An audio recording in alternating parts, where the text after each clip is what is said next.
Hello everyone, Radhe Radhe. Welcome to AD Hindi classes with your Anjushree ma'am. जैसा कि आप लोग सभी जानते ही हैं कि हम लोग अलंकार की सीरीज कर रहे हैं और लास्ट वीडियो में मैंने अलंकार की परिभाषा, भेद और उदाहरण सहित आप लोगों को समझाया था और आप लोगों को ये भी समझाया था कि अलंकार क्या होते हैं और काव्य की दृष्टि से अलंकार का क्या महत्व होता है और वो किस तरीके से काव्य को सुंदरता प्रदान करते हैं। अपने भाषा और भावों के द्वारा वो काव्य में कैसी एक सुंदरता और तय और लय और ताल लेकर आते हैं। जिस तरीके से कोई स्त्री गहने पहनकर सुंदर लगती है, सजती है, संवरती है, उसी तरीके से अलंकार जो है काव्य में गहनों का काम करते हैं। तो उसी सीरीज को कंटिन्यू करते हुए आज मैं अलंकार की फैमिली से 3 और अलंकार आप लोगों के लिए लेकर आई हूँ जो भी हम लोग करेंगे। तो प्लीज शुरू करने से पहले चैनल को लाइक, सब्सक्राइब और शेयर करना ना भूलें। बेल आइकन प्रेस कर दें और शुरू करते हैं। तो फर्स्ट हम लोग लेते हैं पुनरोक्ति अलंकार। पुनरोक्ति अलंकार, जब काव्य में कोई शब्द या वाक्यांश एक ही अर्थ में बार बार आए। क्या लिखा है यहाँ पे? जब काव्य में कोई शब्द या वाक्यांश एक ही अर्थ में बार बार आए। और हम लोगों ने शब्दालंकार के जो भेद थे, यमक अलंकार, हमने उसमें क्या पढ़ा था? जब शब्द बार बार आए उसका अर्थ अलग अलग हो। ठीक है, काली घटा का घमंड घटा, याद होगा आप लोगों को? जाइए प्लेलिस्ट में चेक कीजिए। तो उसमें क्या लिखा था? घटा। पहले घटा का अर्थ क्या था? बादल। और सेकंड का क्या था? क्रम। काली घटा का घमंड घटा। बट यहाँ पर क्या है? यहाँ पे क्या बताया जा रहा है? वाक्यांश एक ही अर्थ में बार बार आए और उसके प्रभाव से भाषा में लय, बल या सौंदर्य आए तो वह पुनरुक्ति अलंकार कहलाता है। जैसे जल जल जाता है दीपक बनकर, जल जल करके बुझ जाता है।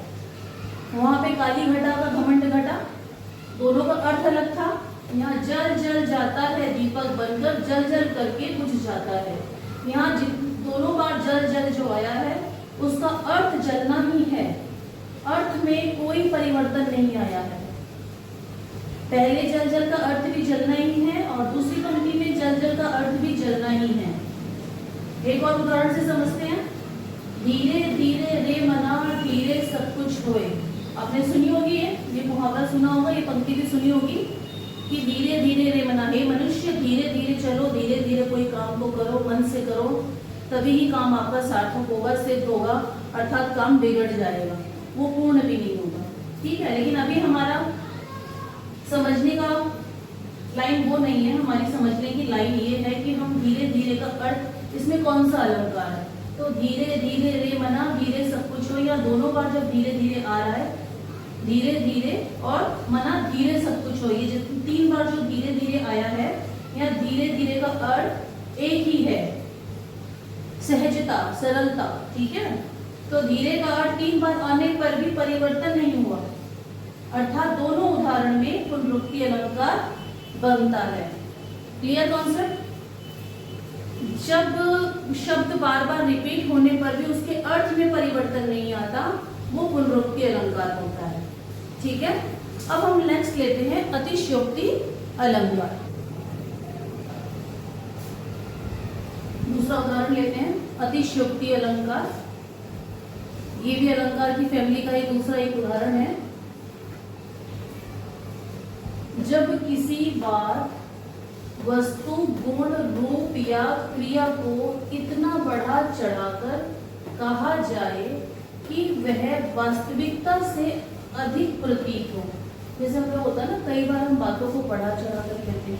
हम लोग कहते हैं यार तेरे जो बाल हैं एकदम काली घटा से लग रहे हैं, तू आज चंद्र चकोरी लग रही है, तू आज इतनी खूबसूरत लग रही है कि चांद की चांदनी भी तेरे आगे फीकी पड़ती है। तो ये सब बातें क्या होती है? कल्पनातीत बातें होती हैं। हम बढ़ा चढ़ाकर इन बातों को कहते हैं। इस तरह की बातों को, कल्पनातीत बातों को, ऐसे वाक्यों को अतिशयोक्ति अलंकार की श्रेणी में रखा जाता है। जैसे ये बात असत्य नहीं होती है पर असंभव जैसी लगती है, क्योंकि अब किसी के बाल काली घटा के जैसे तो नहीं हो सकते। कोई चांद की चकोरी तो नहीं हो सकती है, कोई चांद की जो चांदनी है उसकी तरह तो एकदम चमक नहीं सकती है दूध की तरह। लेकिन हम ऐसे अलंकारों के साथ में वाक्य बनाते हैं कि वाक्य की खूबसूरती बढ़ जाती है और इंसान की खूबसूरती भी बढ़ जाती है उसको खुश करने के लिए। ठीक है, तो उदाहरण से समझते हैं। उसकी आंखों में आंसू ऐसे बहे मानो पूरा समुद्र निकल आया हो। अब क्या किसी की आंखों से पूरा समुद्र निकल आता है? लेकिन बातों को बढ़ा चढ़ा कर कहना अतिशयोक्ति अलंकार की श्रेणी में आता है। ठीक है, एक की चार लगा कर कहना अतिशयोक्ति अलंकार की श्रेणी में आता है। ठीक है, तो उसकी आंखों में आंसू ऐसे बहे मानो पूरा समुद्र निकल आया हो। एक और उदाहरण से समझते हैं, काव्यात्मक उदाहरण लेते हैं। चंद्रमुख पे रवि लज जाए, कुंतल घटा दिन रात ढकाए। ठीक है, चंद्रमुख पे रवि लज जाए, उसके सुंदर से चांद जैसे मुख पे सूरज भी लजा जाता है और जो कुंतल घटा है, जो बादल है, घने बादल हैं, वो उसके जो बाल हैं, उसके जो काली घटाओं जैसे बाल है उसके चेहरे को ढक देते हैं। तो अब उसके बालों की तुलना किससे की गई है? घटा से की गई है। और उसके चांद से मुख की तुलना से क्या बोला गया है कि सूरज भी लजा जाए, ऐसा उसका मुख है। तो ये सब क्या अतिशयोक्ति अलंकार की श्रेणी में आता है कि जब हम किसी काव्य की श्रेणी में आते हैं और वहां अपने काव्य की पंक्ति में बातों को बढ़ा चढ़ा कर रखते हैं। ठीक है, तो हमारा अतिशयोक्ति अलंकार आज कंप्लीट हो गया। नेक्स्ट लेते हैं मानवीकरण अलंकार। तो लेते हैं नेक्स्ट मानवीकरण अलंकार।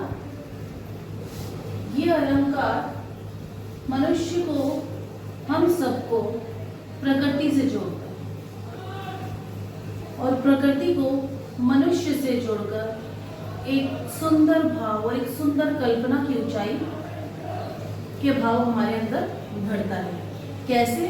तो अभी समझते हैं। जहां जड़ पर चेतन का अधिकार हो, अर्थात प्रकृति पर मानवीय क्रियाओं का आरोप हो।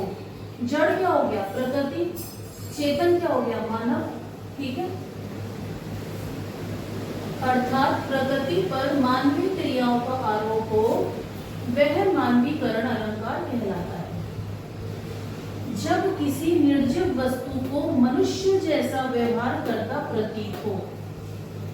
काव्य के अंदर ये नहीं कि वो सच में नाच रही है या सच में कुछ कर रही है। जब काव्य में ऐसा दिखाया जाए, ऐसा वर्णन किया जाए कि वो ऐसा कर रहा है, वो ऐसा कर रहा है, जैसे कि हम अभी आगे पढ़ेंगे, तो वहां पर वो ऐसी जो कल्पना होती है कि प्रकृति जो है मानव जैसी हरकतें कर रही है, वैसे एक्शन ले रही है, तो वहां पे मानवीकरण अलंकार, क्योंकि वो मानवीकरण हो जाता है, मानव जैसी क्रियाएं करना। ठीक है, तो उदाहरण से समझते हैं। बोलत पवन सुरीली बानी, बोलत पवन सुरीली बानी, नाचत तरु हसत दीवानी। पवन यानी हवा, सुरीली माने सुंदर, बानी माने भाषा। हवा जो है कोयल की तरह सुरीली भाषा बोल रही है। नाचत तरु हसत दीवानी, जो पेड़ है वो नाच रहे हैं, और हसत दीवानी, जो दिवस है वो हंस रहा है, दिन हंस रहा है। तो अगर हम काव्य की दृष्टि से देखें, कवि की दृष्टि से देखें, तो सुबह सुबह जब सूरज निकलता है तो दिन हंसने ही लग जाता है, और पेड़ पौधे या पक्षी सभी हंसने लग जाते हैं। तो ये काव्य की दृष्टि से इसे अलंकारों में भर के इसे इतना सुंदर बनाया गया। और मानवीकरण अलंकार ने इस पंक्ति को कितना सुंदर बना दिया है। बोलत पवन सुरीली बानी, नाचत तरु हसत दीवानी। मतलब पवन सुरीली बानी बोल रही है कोयल की तरह, पेड़ नाच रहे हैं और दिवस हंस रहा है। तो ये सब क्या कर रहे हैं? ये सभी मनुष्य जैसी क्रियाएं कर रहे हैं। हवा, अब हम ये कह सकते हैं हवा जो है एक बन-ठन के बह रही है, तो बन-ठन एक स्त्री बनती है, संवरती और ठनती, तो वो एक स्त्री की तरह बिहेव कर रहे हैं। स्त्री क्या है? मानव, और हवा क्या है? प्रकृति। तो जहां पे इस तरह की पंक्तियां आती हैं वो मानवीकरण अलंकार की श्रेणी में आती है। क्लियर? दिवस पवन कोयल की तरह सुरीली बोल रही है, पेड़ नाच रहे हैं, दिवस हंस रहा है। यह पवन, पेड़ और दिवस निर्जीव होते हुए भी मानव सम्मान क्रियाएं करते हैं, अर्थात यहाँ मानवीकरण अलंकार बनता है। क्लियर? तो आज हमने अलंकार की फैमिली से 3 अलंकार और कर लिए हैं कंप्लीट। पुनरुक्ति अलंकार, अतिशयोक्ति अलंकार और मानवीकरण अलंकार। और मेरे ख्याल से आप लोगों को बहुत अच्छे से समझ में आ ही गए होंगे अलंकार। और नेक्स्ट वीडियो में मैं इनसे रिलेटेड और अलंकार लेकर आऊंगी और साथ में कुछ प्रश्नोत्तरी भी लेकर आऊंगी, जिसके द्वारा आप लोग समझ और अच्छे से समझ पाएंगे अलंकार को और हल भी कर पाएंगे खुद से। क्लियर? तो आज के लिए क्लास में यही बंद करती हूँ और प्लीज चैनल को लाइक, सब्सक्राइब और शेयर करना ना भूले। बेल आइकन को प्रेस कर दें। राधे राधे, बाय।